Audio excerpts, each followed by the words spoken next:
Aujourd'hui, on va faire le tuto sur Ubuntu.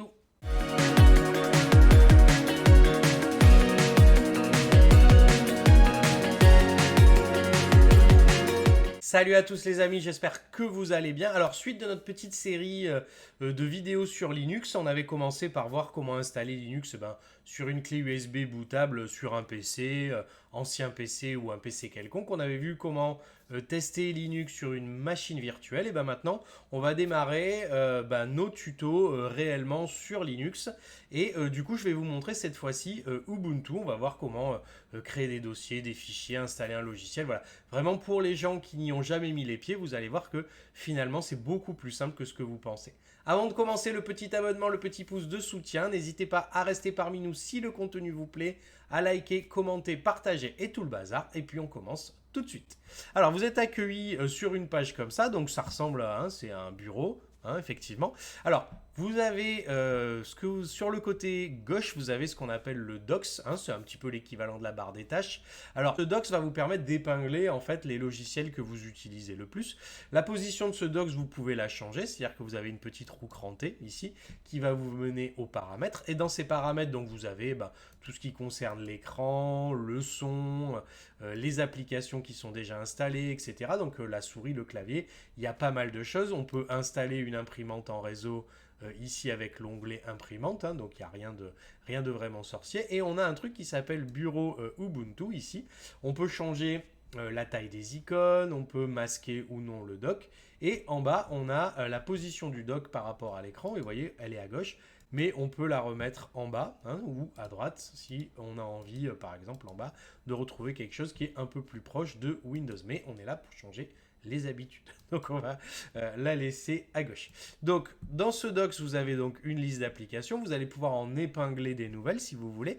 Pour voir toutes les applications qui sont installées, vous avez le petit bouton ici, afficher les applications, qui est un petit peu l'équivalent du menu démarrer. Et quand on clique dessus, on va avoir, vous voyez, toutes les applications qu'on a à notre disposition. Et après, vous allez voir, je vais vous montrer comment en installer d'autres.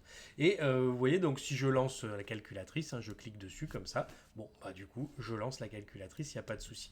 Et vous avez aussi, vous voyez, un système de bureau virtuel, c'est-à-dire que vous pouvez travailler sur plusieurs bureaux différents, par exemple. Donc si j'ouvre, par exemple, je dis une bêtise, la calculatrice dans ce bureau-là, donc je fais un glisser-déposer ici, donc vous voyez, elle s'ouvre dans ce bureau-là, et par exemple, je ne sais pas, le terminal dans celle-ci, vous voyez que, et puis j'ai toujours un bureau vide à disposition, mais vous voyez, si je clique ici, du coup, j'accède à celui-là, si je clique là, j'accède à ici, et vous pouvez passer de l'un à l'autre aussi facilement en utilisant la touche Windows, non, la touche Super, je rigole, ça s'appelle la touche Super. Vous énervez pas. Si j'appuie dessus, vous voyez, je peux passer d'un bureau à l'autre, comme ça, voire saisir une recherche. Par exemple, si je tape paramètres, du coup, je vais avoir aussi accès aux applications rapidement en passant par là. Et je peux aussi réunir des applications dans des espèces de dossiers. Par exemple, si je veux réunir la calculatrice et le gestionnaire ici, hop, vous voyez, ça va me faire un espèce de dossier un peu comme on aurait sur un téléphone mobile, par exemple. Bon, et pour fermer une application, on fait la croix, pas de souci. Et si je veux épingler donc quelque chose sur le docs, alors, il suffit que je le sélectionne, donc par exemple la calculatrice, que je fasse un clic droit et que je fasse épingler au docs, et puis du coup je vais le retrouver à cet endroit-là, et inversement, désépingler, ça va me permettre d'enlever ce que j'ai épinglé sur le docs.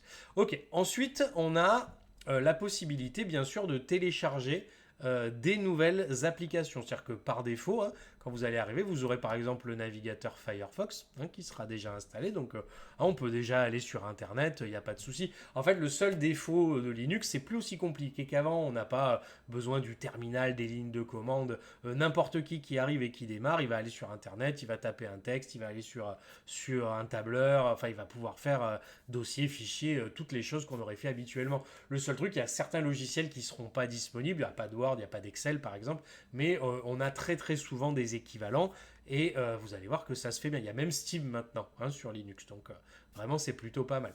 Donc pour télécharger un logiciel, par exemple, moi j'aimerais télécharger la suite LibreOffice, qui est un équivalent de Word et Excel sur Microsoft. D'ailleurs, il y a des très bons tutos LibreOffice sur la chaîne PH Formation. je vous conseille d'aller y faire un tour. Donc je vais taper LibreOffice. Donc là, je navigue sur Internet normal. Hein, quand vous téléchargez un logiciel, alors quel qu'il soit, hein, sur Linux, vous aurez souvent, en fait, le choix. Vous savez, il y a toujours la version Windows, la version Mac et la version Linux quand ça existe. Hein. Bah, en fait, il suffit de télécharger la version Linux, hein, et puis de l'installer comme n'importe quel autre logiciel. Mais des fois, c'est un peu compliqué. Donc, il y a plus simple, c'est de passer ici par ce qu'on appelle le centre d'application, qui est un espèce de store, hein, en fait, où vous allez pouvoir télécharger les applications les plus indispensables, le lecteur de PDF, par exemple, si j'écris PDF, hein, par exemple, je vais avoir vous voyez, une série d'applications qui sont dédiées à la lecture, par exemple, des PDF. Donc moi, c'est LibreOffice que je voudrais télécharger, donc je vais taper LibreOffice comme ça, je vais le trouver, et vous voyez que j'ai plus qu'à appuyer sur installer. Je remets mon super mot de passe très très sécurisé et puis l'installation va se lancer et c'est tout. Hein. C'est vrai que ça va être beaucoup plus simple de passer par là qu'en téléchargement direct. Des fois, ça peut poser des problèmes et puis la méthode d'installation est peut-être un peu particulière. Donc vous pouvez passer par là. Vous allez voir, c'est carrément plus simple. Donc il a fini de télécharger LibreOffice. Hein. Donc si je vais dans toutes les applications, ici vous voyez, je retrouve hein, mes petites applications bureautiques. Alors, si elles sont dans des onglets séparés, hein, parce que des fois, là, il me les a réunis parce que je pense qu'il a fait comme la dernière fois, parce que j'avais déjà fait un test et effectivement, je les avais réunis. Donc, certainement que ça a dû faire pareil, mais vous voyez, vous pouvez prendre vos applis hein, et les réunir vous-même comme ça. Donc, si je lance par exemple Writer, donc, qui est l'équivalent de Word, j'ai juste à cliquer dessus. Il va me lancer Writer. Ok, donc ça, j'annule. Si je veux épingler Writer, j'ai plus qu'à faire un clic droit, épingler au doc.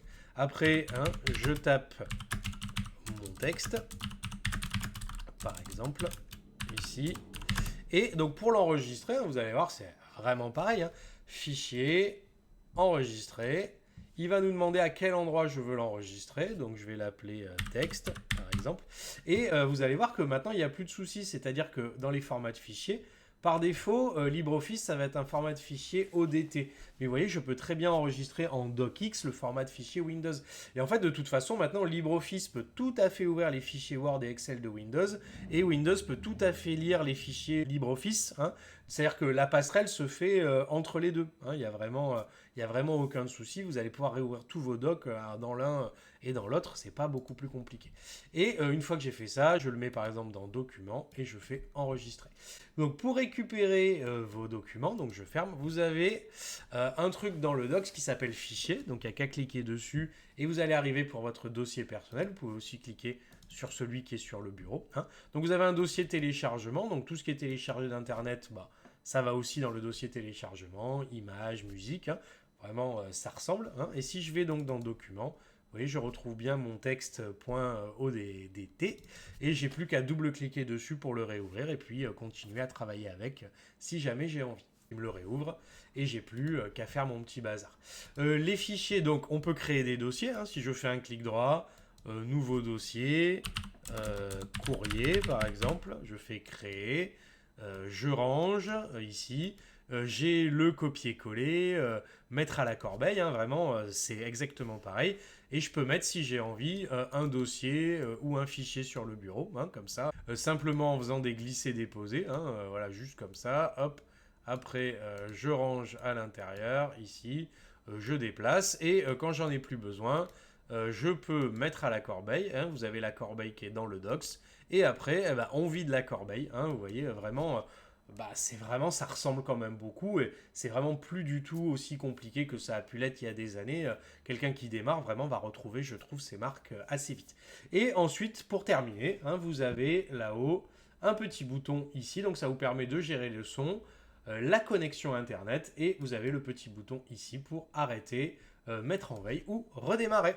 Voilà, c'est tout pour ce tuto Ubuntu. Ça va vous permettre de faire vos premiers pas et vous repérer un petit peu dans l'interface. Vous allez voir que vraiment c'est assez simple. Restez bien avec moi, il va y avoir d'autres vidéos sur d'autres suites et d'autres fonctionnalités. N'hésitez pas à me dire en commentaire si vous avez aimé et si vous avez trouvé ça cool. Moi je vais vous souhaiter une bonne fin de journée. À bientôt.